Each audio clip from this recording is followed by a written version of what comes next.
Hey, I'm Matt, producer on The Cave. We just finished the game up recently. Hopefully you've had a chance to play. I decided to head on over to Double Fine and have a talk with the guys that worked on the game. I had a chance to sit down with JP, lead designer. We talked puzzles, design, and sandwiches. Hey JP, how's it going? Good. Can you tell our fans at home what you do here at Double Fine, what your title is, and what specifically you've done for The Cave? Yeah, I'm a designer, and on The Cave, I helped Ron and Dave G design all the puzzle areas in the game, the way that the puzzles work and what the player has to do, and what happens along the way.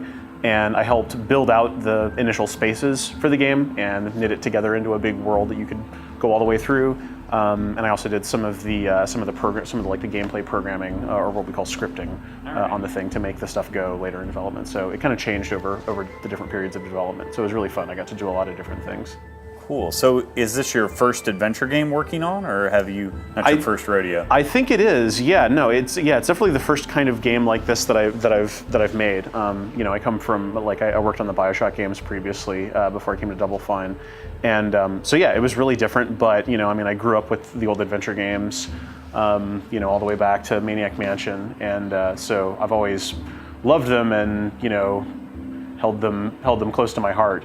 So this was an awesome opportunity. So it's obviously a very different kind of game, but as a designer, is it kind of the same working process, or did you have to completely rework, how you approach designing a game like this? The level development process was sort of the same because when you have a game that has areas like spaces that you traverse and do stuff in, you tend to start with like a rough plan. You do stuff on the whiteboard and you talk about where the player can go and what needs to happen and stuff, and then the actual design process for adventure game puzzles was really different though, and that was really cool because I was kind of synthesizing the stuff that I had played as a kid, and and just thinking about that as a game designer, and thinking about what's the player thinking at a given moment, and what do they have to know, and what are they trying to do, and how can we make that challenging and interesting to do but not too difficult or obscure. So yeah, that was really exciting, neat. Was it, how was approaching difficulty? Because you say you've worked on shooters, things like that. It's not simpler, but it's kind of a known quantity of how to balance damage and traversal. Now, balancing a puzzle difficulty, how do you know if it makes sense to you? It may be completely illogical to someone else. How'd you go about that with the team?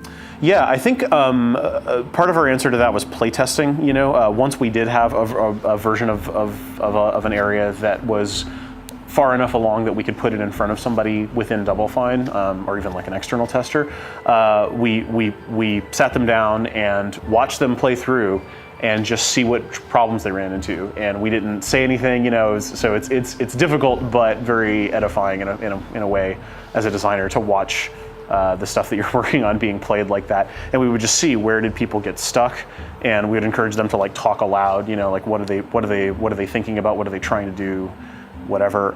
And that was tremendously helpful because we would come out of that and we would see where the knowledge, where the information we were trying to get across to them was failing. Oh, they're not getting this, so that means that we need to add this or change this so that maybe they can get it. Because adventure game puzzle design, part of it is just putting the right information in front of people. If you put too much information in front of people, then you don't have a puzzle, and they'll figure it out right away. But if you don't put enough or the right kind of information, then they'll get stuck, and then they're banging their heads against it. And but that's what's interesting and difficult about it, is that there's a certain kind of being stuck that's really good, because it means that the wheels are turning and they're not frustrated, they're just figuring it out and trying things out and experimenting and all that. But there's a very fine line, and it varies for different people. Yeah, and you don't have clear metrics like you do with a game that's based around combat, where you can say okay, they died this many times and they took this much damage, and we'd rather it be this way, so let's put more health packs or whatever in the level. With this, it was more just well, they were stuck in this area for a long time. A, are we okay with that? B, what do we want to do about it? Do we want to give them a hint in this direction? No, that's too much of a gimme. Let's figure out something else. Or let's just leave it because it's actually good that this is late in the game, or it's the right kind of difficult puzzle for this kind of situation. So on the same kind of topic, you say a lot of your kind of inspiration came from those old style adventure games, and Ron has spoken a lot about how important it was to trim down that inventory to a manageable level. Yeah. Was that almost a kind of a double take moment, getting up and be like, but it's an adventure game. Yeah. You know, don't we design puzzles around taking pieces from here to there? Was that a challenge, or was that more welcome that, oh good, you know, all the pieces needed to solve the puzzle are going to be in kind of a manageable area, and did that simplify it, or did that actually complicate it? I think it was a very useful constraint. I mean, sometimes you'll have a constraint that does make certain things more complicated, but for the most part, it was really nice to be able to say, we don't have an inventory, each player can only carry 3 items. It simplified stuff, and it kept everything nice and like visual and visible, you know, so that it's like, okay, well, I got to carry this thing over to here and set it down. So yeah, I think it was a really sound simplification, you know, for the kind of game that we have. Yeah. That's a little thing, going back to some of the puzzle design. Was that in your mind all along, that you would have multiple people moving around in the world solving together, or was it you, since the characters, regardless of how many people are playing with you, you know, you're always moving the characters independently, sometimes you need them all over the map. So did it change anything, knowing there'd be multiple kind of minds on it, or? The multiple, like knowing just that there would be another human player, I think we were able to just kind of take that as like a side benefit of it. I think the ability, the fact that when you're playing it as a single player, you're still controlling all 3 characters and switching between them, that made it a lot easier to assume, you know, we were able to assume in most cases that 2 or 3 co-op players would be able to do the same kind of stuff. So that was a useful, you know, convergence of different things, so that we didn't have to like completely redesign areas or just rethink puzzles in a dramatic way for 2 or 3 players. But I think there's still a pretty clear benefit that you get from playing it in co-op. So I think that worked out pretty well. So probably the most important question, entire interview, it's on everyone's mind. If the cave were a sandwich, what kind of sandwich would it be?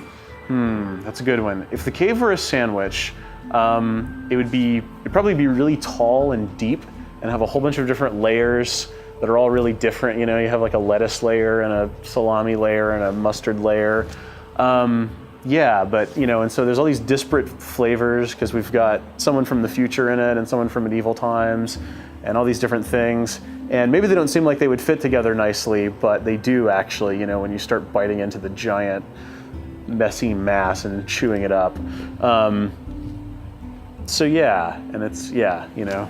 So a big piley stew on bread with cheese and lettuce and things. Yeah, because I like the stew. Yeah, I like the stew analogy. You know, there's a whole bunch of different things, like, you know, in the slow cooker, and it's just the flavors are mingling together. So yeah, a big tall stew on bread, composite thing. You know, there's not even a name for it. There is now. It's just there. Yeah, right. Yeah.